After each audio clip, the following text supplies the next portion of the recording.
نحمده ونصلي ونسلم على رسوله الكريم اما بعد فاعوذ بالله من الشيطان الرجيم بسم الله الرحمن الرحيم لقد كان لكم في رسول الله اسوة حسنة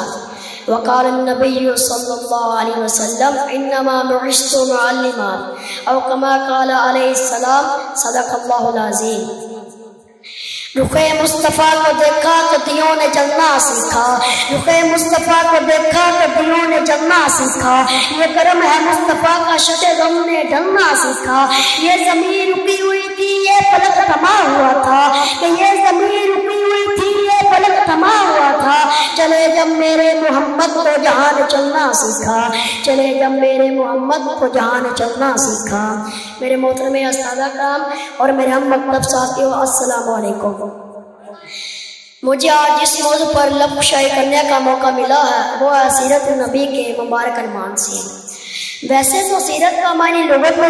کسی کارکردگی یا کارناموں کو احاطہ کرنے کے آتے ہیں، لیکن آپ کو کوئی مصنف، کوئی محدث، کوئی مورخ، کوئی مدبر، کوئی مقرر ایسا پیدا نہیں ہوا جس نے ہمارے حضرت محمد صلی اللہ علیہ وسلم کی پوری سیرت کا احاطہ کیا ہو۔ چنانچہ میں وقت کی نزاکت کو مد نظر رکھتے ہوئے چند پہلوں پر روشنی ڈالوں گا کہ میرے آقا کی صورت حسین ہے، سیرت بہترین ہے، صورت میں کمال ہے، سیرت میں کمال ہے۔ میرے محبوب پیغمبر کی سیرت کا باب اتنا وسیع ہے کہ اما عائشہ صدیقہ، پیغمبر کی رفیقہ، ازواج میں لائقہ، کائنات کی موصلیقہ، نہایت خوش نصیبہ، خدا کے حبیبہ، باغ نبوت کی ان گلیبہ، وہ فرماتے ہیں کانا خلقہ القرآن، کہ سارا قرآن میرے مصطفیٰ کی سیرت ہے۔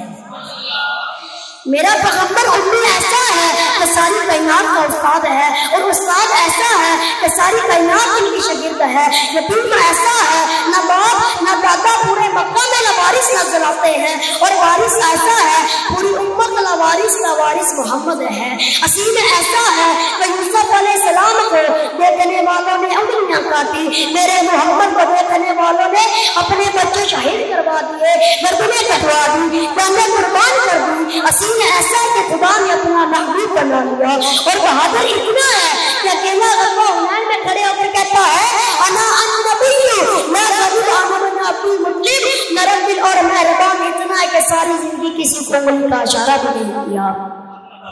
اور میرے حضور کی زندگی میں بلد فقط دو چیزیں ہیں، میرے مدنی آقا بہادر بھی ہے، میرے مدنی آقا حسین بھی ہے، میرے مدنی آقا شریف بھی ہے، میرے مدنی آقا حیدر حیات بھی ہے، میرے مدنی آقا لوارث بھی ہے، میرے مدنی آقا یتیم بھی ہے۔ میرا بھائی مجھے کہنے دیجیے کہ میرے نبی مسکرا کر دیکھتے تھے جنت کا منظر بن جاتا، غصے میں آ جائے تو جہنم کا منظر بن جاتا، قدم اٹھاتے تو سنت بن جاتی، عمل کرے تو شریعت بن جاتی ہے، گفتگو کرے تو حدیث بن جاتی ہے،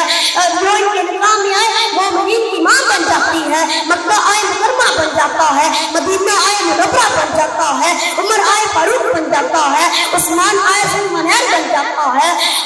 عثمان آئے ذوالنورین بن جاتا ہے، علی آئے حیدر قرار بن جاتا ہے، معاویہ آئے تو کافی وہی بن جاتا ہے، ظالم و ستم اگر آئے عادل ہمدرد انسان بن جاتا ہے، ڈاکو تیرے آئے تو محافظ نے زبان انسان بن جاتا ہے، فاسق فاجر آئے غائبوں پر سبا بن جاتا ہے، عرب قاطر وہ آئے تو زمانے کا مقتدا بن جاتا ہے۔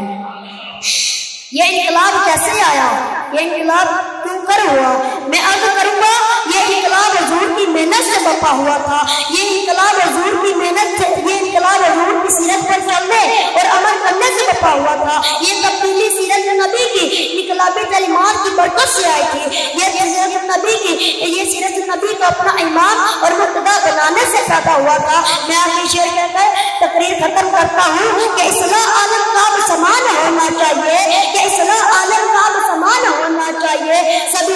دستور اما سیرت النبی ہونا چاہیے، کہ یہ آدھو کہ سیرت مصطفیٰ عام ہو جائے، کہ یہ آدھو سیرت مصطفیٰ عام ہو جائے، سب سے اونچا پرچم اسلام ہو جائے، کہ سب سے اونچا پرچم اسلام ہو جائے۔ وما علینا الا البلاغ المبین۔